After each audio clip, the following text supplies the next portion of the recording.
نحمده ونصلي على رسوله الكريم اما بعد فاعوذ بالله من الشيطان الرجيم بسم الله الرحمن الرحيم رب اشرح لي صدري ويسر لي امري واحلل عقدة من لساني يفقهوا قولي. آیت نمبر 99 سے 110 تک. آیا 99 to 110. وَتَرَكْنَا بَعْدَهُمْ يَوْمَئِذٍ يَمُوجُ فِي بَعْدٍ. وَتَرَكْنَا اور ہم چھوڑ دیں گے. کن کو؟ بعدہم، ان میں سے بعض کو. اور یہ بعض کون ہے؟ نمبر 1 یاجوج ماجوج، نمبر 2 تمام انسان. یومئذ اس دن، کس دن؟ نمبر 1 جس دن یاجوج ماجوج نکلیں گے، جب وہ دیوار ٹوٹ کر ریزہ ریزہ ہو جائے گی جو ذوالقرنین نے بنائی تھی. اور نمبر 2 قیامت کے دن، نکلنے کے دن. یعنی یا تو یاجوج ماجوج کے خروج کا دن مراد ہے، یا پھر قیامت کا دن جس میں تمام انسانوں کا خروج ہوگا زمین سے، سب زمین سے نکلیں گے. اگر اس سے مراد یاجوج ماجوج لیے جائیں تو وہ کیا کریں گے؟ یموج فی بعض، وہ ایک دوسرے میں مل جل جائیں گے. یموج موج سے، جیسے موجیں ایک دوسرے سے ٹکراتی ہیں، اسی طرح یاجوج ماجوج بھی آپس میں ایک دوسرے سے ٹکرائیں گے موجوں کی شکل میں، کیونکہ ان کی تعداد بہت زیادہ ہوگی. امیجن کریں کہ ایک دیوار ٹوٹ رہی ہے اور اس کے پیچھے سے 2 قومیں جن کی تعداد بہت زیادہ ہے وہ نکل کر انسانی آبادیوں کی طرف آ رہی ہیں. اور یہ بھی آپ کو معلوم ہے کہ وہ دیوار 2 پہاڑوں کے بیچ میں ہے. اس کا مطلب ہے کہ جگہ بہرحال محدود ہے. تو اگر انسانوں کے کسی جم غفیر نے ایک محدود جگہ سے نکلنا ہو تو کس طرح نکلتے ہیں لوگ؟ جیسے آپ یہاں سے نکلتے ہیں تو کیا ہوتا ہے؟ اس وقت تو آپ ہر ایک اپنے اپنے آئیڈینٹی کے ساتھ بیٹھے ہوئے ہیں، کوئی کسی گروپ سے، کوئی کسی، لیکن جب باہر نکلتے ہیں تو کیفیت کیا ہوتی؟ بعضهم یومئذ یموج فی بعض، بعض ان میں سے بعض کے اندر مل جل جاتے ہیں، گتھم گتھا ہو جاتے ہیں. تو ایک تو یہ کہ یاجوج اور ماجوج 2 قومیں ہیں، وہ دونوں آپس میں یا ان کے بعض گروہ بعض کے ساتھ مرج ہو جائیں گے، مل جل جائیں گے. یموج فی بعض. دوسرا معنی یہ کہ یاجوج ماجوج جب انسانی آبادیوں کی طرف آئیں گے تو وہ انسانوں کی آبادیوں میں اس طرح گھس جائیں گے کہ وہ ان کے اندر مرج ہو جائیں گے. یعنی کچھ اس قدر افراتفری کا عالم ہوگا کہ کچھ سمجھ نہ آئے گی، اور اللہ سبحانہ وتعالیٰ ان کو چھوڑ دیں گے، کھول دیں گے، اور وہ تمام انسانی آبادیوں میں گھس جائیں گے. اور یہ معنی بھی کیا گیا ہے کہ قیامت کے دن جب سب لوگ اپنی قبروں سے نکلیں گے اور زمین کے اوپر کسی قسم کی کوئی حد بندی نہ ہوگی، نہ کوئی پہاڑ اور نہ کوئی درخت، تو تمام انسان اٹھ کر اول و آخر ایک دوسرے کے اندر خلط ملط ہو جائیں. اور نہ صرف یہ کہ انسان بلکہ جنگلی جانور بھی، وَإِذَا الْوُحُوشُ حُشِرَتْ، وہ بھی اٹھیں گے، ان کا بھی حشر ہوگا. وہ انسانوں کے اندر اور انسان ان کے اندر. اور ویسے بھی آپ نے دیکھا ہوگا کہ جب خوف کا مقام ہوتا ہے، جب گھبراہٹ ہوتی ہے اور لوگ اکٹھے اٹھ کر کسی طرف جانے لگتے ہیں تو پھر کسی کو یہ یاد نہیں رہتا کہ وہ کس کے ساتھ تھا. اور ایسا منظر یا ایسا کوئی تجربہ آپ کو حج کے موقع پر ہوا ہوگا کہ جب بعض اوقات کسی ملک کا ایک بڑا سا جتھا، ایک بڑا گروہ اکٹھے چل رہا ہوتا ہے تو بعض اوقات وہ چھوٹے چھوٹے گروہوں کے ساتھ جب ٹکراتا ہے تو لوگ آپس میں بکھر جاتے ہیں. وَتَرَكْنَا بَعْدَهُمْ يَوْمَئِذٍ يَمُوجُ فِي بَعْضٍ، اور چھوڑ دیں گے ہم ان میں سے بعض کو اس دن کہ وہ مل جائیں بعض سے. اور واقعات تو یہ دونوں ہی پیش آنے والے ہیں. یہ ہوگا تو صحیح. اس وقت انسانوں کا حال کیا ہوگا؟ جو لوگ بھی زندہ ہوں گے اور ان مناظر کو دیکھیں گے دنیا میں، جب یاجوج ماجوج نکلیں گے تو پھر کیا کیفیت ہوگی؟ اگر آپ نے یاجوج ماجوج پر مزید کچھ پڑھا ہو تو میں چاہوں گی کہ آپ شیئر کریں تاکہ آپ اس آیت کی انٹینسٹی کو اور فیل کر سکیں.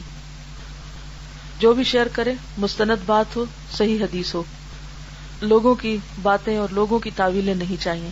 جی آپ فرمائیے کہاں سے پڑھا ہے؟ پہلے آپ ریفرنس کوٹ کیجئے. صحیح مسلم کتاب الفتن.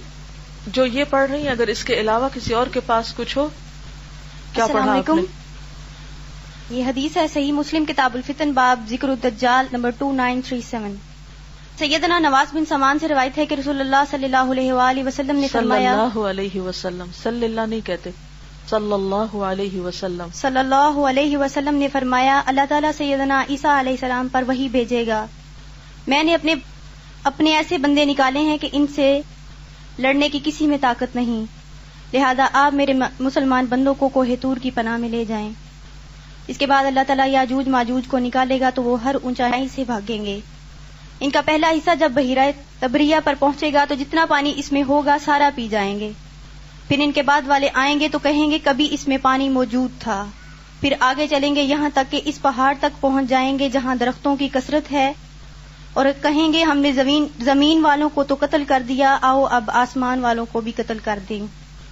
چنانچہ وہ اپنے تیر آسمان کی طرف پھینکیں گے تو اللہ تعالیٰ ان کے تیر خون آلود واپس لوٹائیں گے کہ ان کو مزید ڈھیل دینے کے لیے اور فتنہ میں ان کو ڈالنے کے لیے کہ ہم نے آسمان والوں کو بھی قتل کر دیا۔ اس سے آپ اندازہ لگائیں کہ جب یاجوج ماجوج نکل کر باہم گتھم گتھا ہوں گے اور انسانوں کے ساتھ ان کا انٹریکشن ہوگا تو وہ کریں گے کیا؟ وَتَرَكْنَا بَعْدَهُمْ يَوْمَئِذٍ يَمُوجُ فِي بَعْضٍ، اور جیسا کہ سورۃ الانبیاء میں بھی آتا ہے، حَتَّى إِذَا فُتِحَتْ يَأْجُوجُ وَمَأْجُوجُ وَهُمْ مِنْ كُلِّ حَدَبٍ يَنْسِلُونَ وَاقْتَرَبَ الْوَعْدُ الْحَقُّ، جب یاجوج ماجوج کھول دیے جائیں گے اور وہ ہر بلندی سے نکل کر دوڑ رہے ہوں گے، اور وعدے کا جو سچا وعدہ ہے وقت قریب آ جائے گا، اور قریب آ جائے گا سچا وعدہ یعنی قیامت کا دن۔ آپ سنائیے۔ صحیح بخاری والیوم 4 حدیث 5637۔ جی۔ Abu Sa'id al-Khudri narrates that the Prophet said, on Judgment Day, Allah will ask Adam to pick out from his entire progeny those who would enter the hellfire. Adam will ask, "Oh God, who are they?" Allah will say, 999 of 1,000 are of the hellfire, while one is from heaven. On hearing this, the companions were overtaken by fear, and they asked, "O Messenger from Allah, who will that one for heaven be?" The Prophet said, "Do not grieve. The 999 will be Yajuj Majuj, while your numbers in relation to them will be 1 in 1,000." قیامت نامہ بک ہے اور اس کے writer ہیں سید طالب حسین رضوی حفیظ۔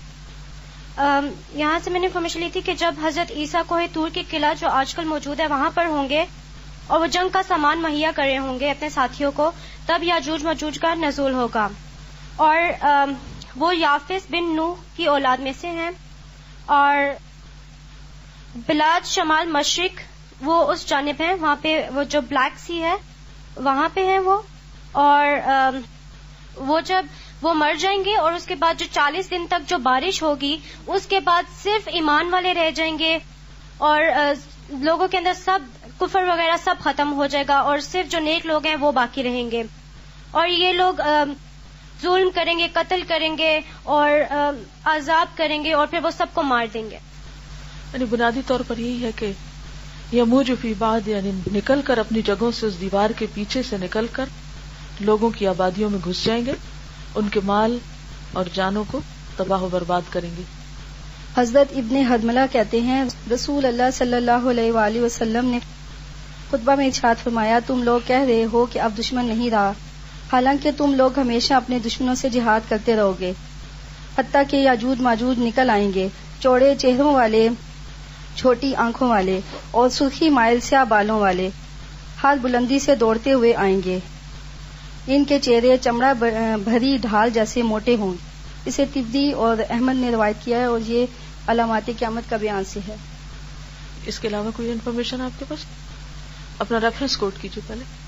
سنن ابن ماجہ کتاب الفتن میں یہ تھا کہ جب قلعہ میں بند ہو جائیں گے مسلمان جو ایمان والے ہوں گے تو وہ ایسا ہوگا کہ پھر جب اللہ تعالیٰ سے خوب دعائیں کریں گے پھر اللہ تعالیٰ جو یاجوج ماجوج کے لیے وہ بھیجیں گے عیسیٰ علیہ السلام اور ان کے سب ساتھی، تو تب پھر یہ ختم کیے جائیں۔ وَتَرَكْنَا بَعْدَهُمْ يَوْمَئِذٍ يَمُوجُ فِي بَعْضٍ وَنُفِخَ فِي الصُّورِ، اور سور میں پھونک دیا جائے گا۔ سور کیا چیز ہے؟ نبی صلی اللہ علیہ وسلم نے فرمایا الصور قرن ينفخ فيه، سور ایک سینگ ہوگا جس میں پھونکا جائے گا، یعنی بگل ہوگا جس کے اندر پھونک ماری جائے گی، اور پھونکنے والے کون ہوں گے؟ اسرافیل علیہ السلام۔ حدیث میں آتا ہے نبی صلی اللہ علیہ وسلم نے فرمایا کیف انعم وقد التقم صاحب القرن القرن وحنا جبهته واستمع متى يؤمر قالوا كيف نقول قال قولوا حسبنا الله ونعم الوكيل على الله توکلنا. سنن نبی داؤد. نبی صلی اللہ علیہ وسلم نے فرمایا کہ میں کس طرح چین پاؤں, کیسے آرام سے بیٹھ سکتا ہوں جبکہ صاحب القرن یعنی سور والے نے سور کو منہ میں لے رکھا ہے. التقمہ یعنی منہ کے ساتھ, جیسے لقمہ بھی ہوتا ہے نا اندر, منہ کے اندر لے رکھا ہے. وحنا جبہتہ, اور اس نے اپنی پیشانی جھکا رکھی ہے, یعنی غور سے سننے کے لیے کہ کس وقت حکم ملتا ہے. اس طرح وہ حکم کے انتظار میں بیٹھے ہیں. متی یؤمر, کب امر آتا ہے. تو صحابہ بہت گھبرا اٹھے. قالو, کہنے لگے کیف نقول, پھر ہم اس وقت کیا کہیں. نبی صلی اللہ علیہ وسلم نے فرمایا قولوا حسبنا اللہ ونعم الوکیل, کافی ہے ہم کو اللہ اور وہ بہترین کارساز. علی اللہ توکلنا, ہم نے اللہ پر توکل کی. تو بہرحال سور برحق ہے, سور کا پھونکا جانا, اور پھر قیامت کے قریب پہلی بار جب سور پھونکا جائے گا تو جتنے بھی ذی روح ہیں وہ سب کے سب ختم ہو جائیں گے, سب زندہ لوگ مر جائیں گے. اس کے بعد دوسری بار سور پھونکا جائے گا جب سب مرے ہوئے لوگ دوبارہ اٹھ جائیں گے, جیسا کہ سورۃ الزمر آیہ 68 میں آتا ہے ثم نفخ فیہ اخری فاذا ھم قیام ینظرون. پھر اس میں دوسری بار پھونکا جائے گا کہ سب کھڑے ہو کر دیکھ رہے ہوں گے, یعنی ہوش و حواس میں ہوں گے. ان دونوں کے درمیان کتنا وقفہ ہوگا؟ 40 کا. یہ نہیں بتایا گیا کہ وہ 40 دن ہوں گے یا 40 ماہ ہوں گے. جب وہ 40 کا عرصہ گزر جائے گا تو اللہ سبحانہ وتعالیٰ آسمان سے پانی اتاریں گے اور سب مرے ہوئے لوگ اس طرح دوبارہ جی اٹھیں گے جیسے مردہ زمین پر پانی پڑتا ہے تو پودے اگنے لگتے ہیں. یعنی انسان بھی ایک طرح سے اگیں گے, دوبارہ پیدا ہو جائیں گے. پہلی بار بھی اللہ نے انسان کو مٹی سے پیدا کیا. قرآن پاک میں آتا ہے وَأَنبَتَكُم مِّنَ الْأَرْضِ نَبَاتًا, تمہیں زمین سے اس طرح اگایا جیسے نباتات کو اگایا جاتا ہے. فرق یہ ہے کہ نباتات اسی جگہ رہتے ہیں, وہ بھی زندہ ہیں, اور انسان جو ہے وہ مختلف ہیں اور وہ گھومتے پھرتے ہیں, ان کے پاس آزادی ہے, جبکہ نباتات کے پاس آزادی نہیں, یہ محدود آزادی ہے. فَجَمَعْنَاهُمْ جَمْعًا, پھر جمع کر لیں گے ہم ان کو. جمع کرنا, ان کو سے مراد انسان, جن, ملائکہ, وحشی جانور, سب کے سب. ہم سے مراد تمام مخلوقات, سب خلائق. سورۃ الکہف 47 میں آتا ہے وحشرناہم فلم نغادر منہم احدا, اور ہم ان کو اکٹھا کر لیں گے اور ان میں سے کسی ایک کو بھی نہیں چھوڑیں گے.